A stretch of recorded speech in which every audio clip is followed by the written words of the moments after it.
Hello, welcome to my channel. Today we're looking for Bernice Selby. She was 27 years old, 5'6", 150 pounds, when she went missing in 1962 from Everett, Washington. And here's a better photo of her over on the right. There's a newspaper article on the Seattle Times from 1985. It says 6 years later, informant tells police about slaying.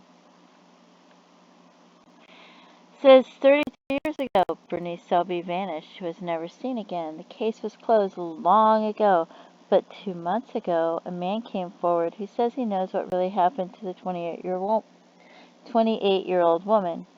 She was slain by her husband, and her body was buried under a road in Everett.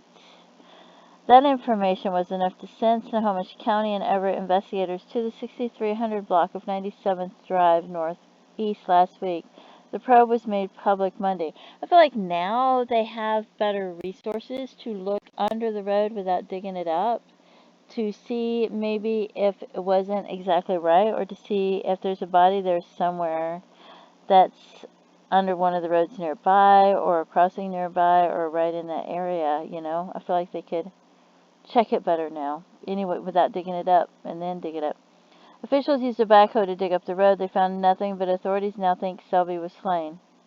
Selby, who lived on the shore of Lake Cassidy, east of Marysville, was reported missing December 18, 1962 by her sister. Selby's husband became a person of interest, but was never charged.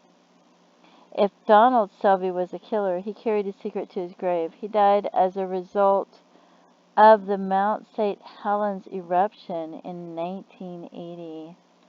Wow, that's really interesting. So let's see what this says. It says brown hair, blue eyes, pierced ears. She was last seen in Everett, Washington, 1962. Never been heard from again. Her sister reported her missing December 18th.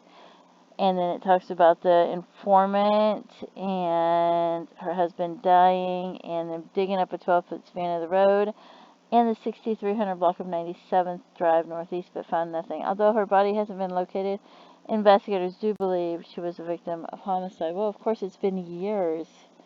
So, and then you go looking for a Jane Doe, and this one is 1964 years prior.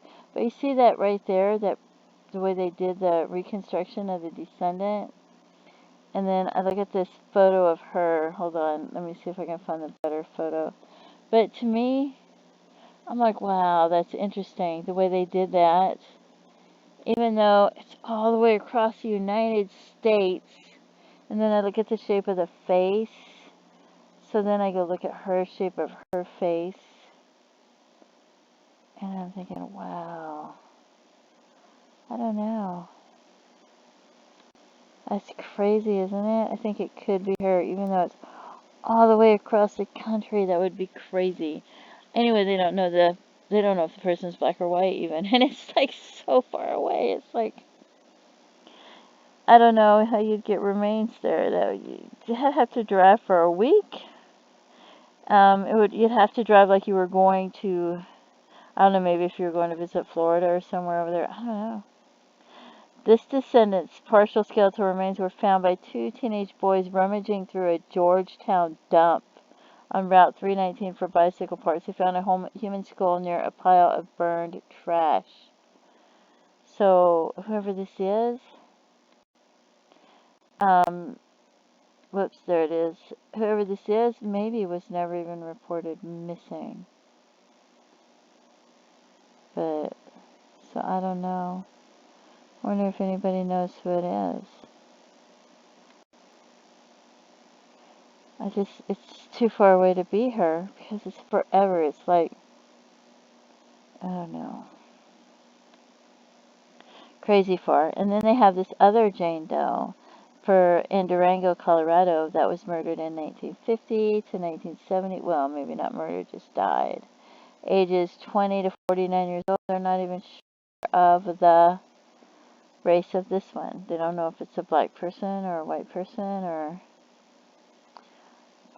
some other race, or Indian, Native Indian, or, they don't know. It could be any race. So the skull was found in Colorado in the 1970s. It was turned over to the police in Balch Springs, Texas. Why was it turned over in Texas if it was found in Colorado?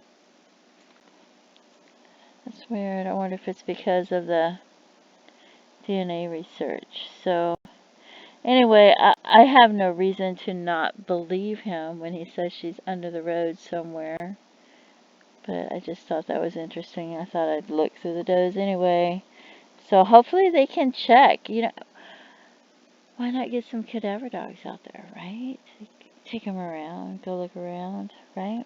Anyway, don't forget to pray for her family and her loved ones. And thank you so much for tuning in to my channel. Feel free to leave some comments. Let me know what your thoughts are. I always find your thoughts so interesting. And thank you so much for tuning in. Have a great day. Bye-bye.